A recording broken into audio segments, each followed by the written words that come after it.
Hello everyone, कैसे हो आप सब। एक बार पुनः स्वागत है आप सभी का हमारे अपने YouTube channel Shiv coaching classes पर।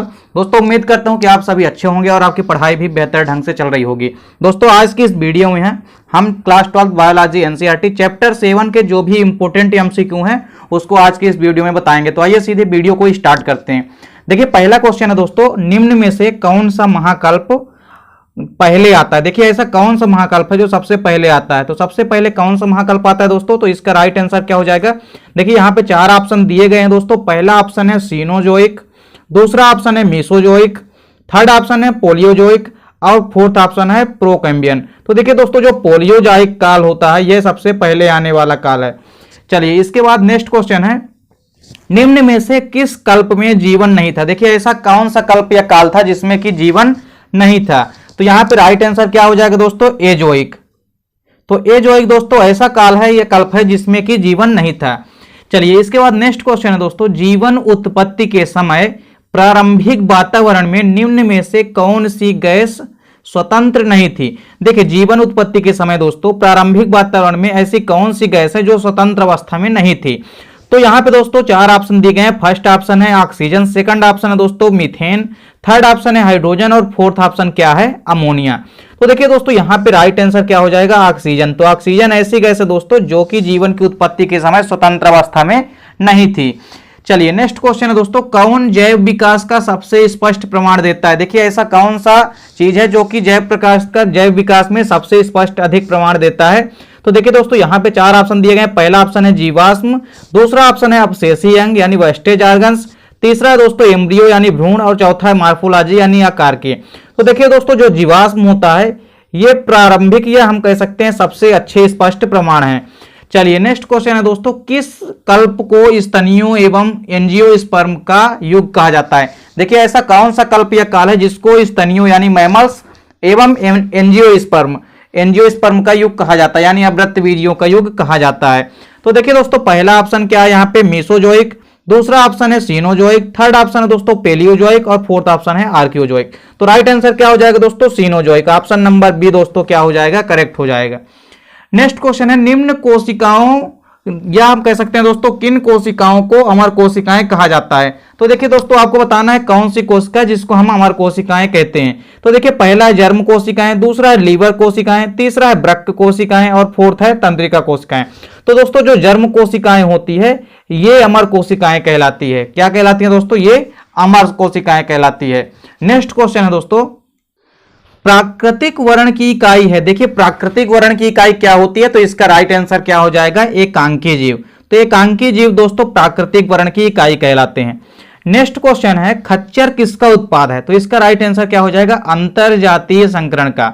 यह किसका उत्पाद है, अंतरजातीय संकरण का।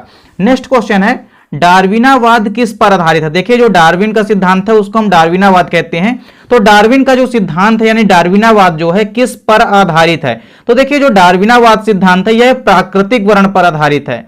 किस पर आधारित है, प्राकृतिक वातावरण पर। चलिए नेक्स्ट क्वेश्चन है, अंगों के उपयोग तथा अनुप्रयोग का सिद्धांत किसने प्रतिपादित किया। देखिए किसने कहा दोस्तों कि अंगों का उपयोग करने से तथा अनुप्रयोग करने से जीवों पर प्रभाव पड़ता है।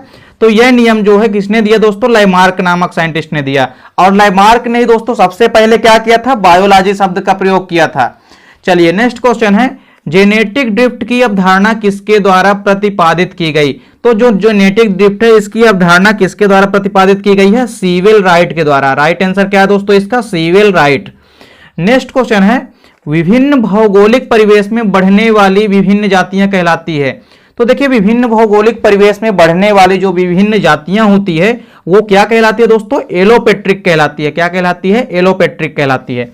नेक्स्ट क्वेश्चन है, उपार्जित लक्षणों की वंशागति का अध्ययन किसके द्वारा प्रस्तावित किया गया।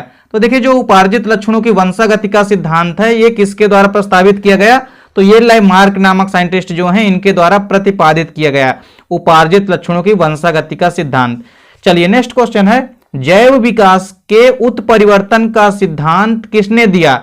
यानी जो जैव विकास है, इवोल्यूशन है, तो इसमें उत्परिवर्तन का जो सिद्धांत है उसको किसने दिया, ह्यूगो डी ब्रीज ने। किसने दिया दोस्तों, ह्यूगो डी ब्रीज ने। यह क्वेश्चन पेपर में बार बार आता है दोस्तों। क्या, ह्यूगो डी ब्रीज ने सबसे पहले जैव विकास का उत्परिवर्तन सिद्धांत प्रस्तुत किया था। नेक्स्ट क्वेश्चन है, जीवों के आनुवांशिक गुणों में होने वाला अचानक परिवर्तन कहलाता है।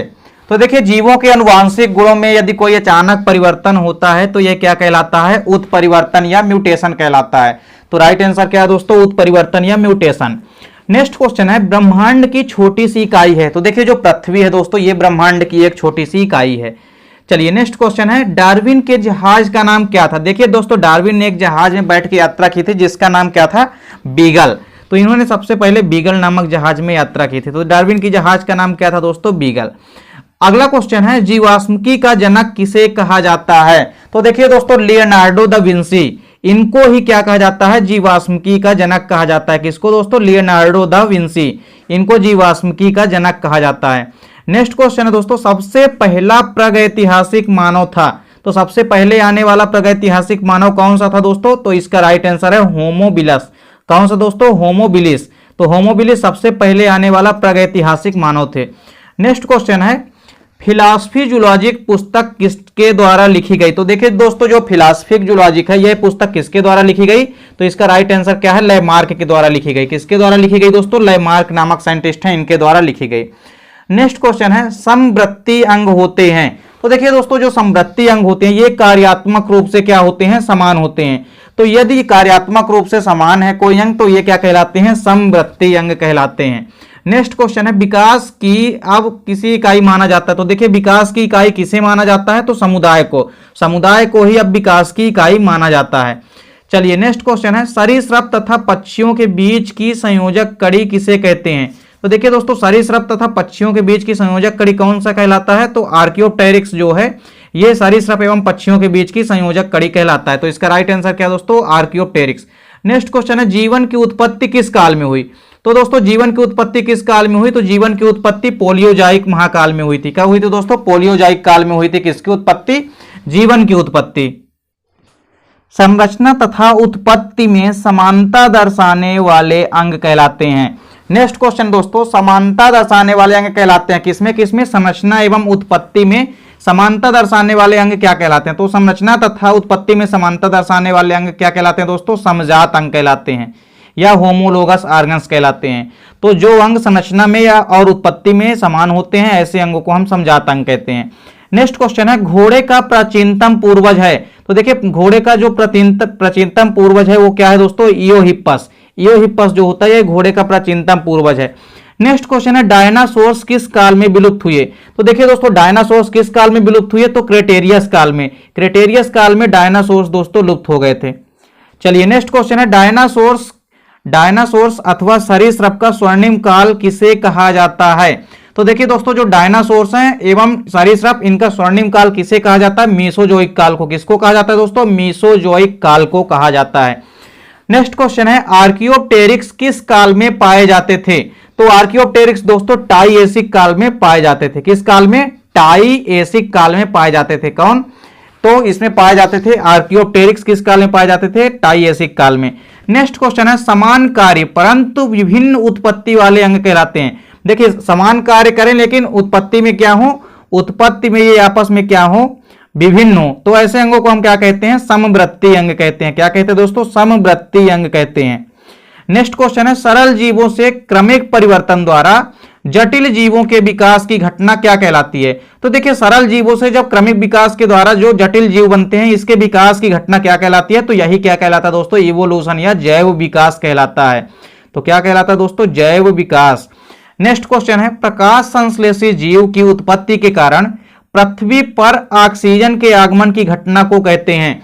तो देखिए दोस्तों, जब जैव विकास की उत्पत्ति हुई तो उसके कारण पृथ्वी पर कौन सी गैस आई दोस्तों? तो जो ऑक्सीजन गैस आई उसको हम क्या कहते हैं? ऑक्सीजन क्रांति कहते हैं। तो प्रकाश संश्लेषी जीव की उत्पत्ति के कारण पृथ्वी पर जो ऑक्सीजन आगमन हुए तो ऑक्सीजन के आगमन होने की यह घटना क्या कहलाती है? ऑक्सीजन क्रांति कहलाती है।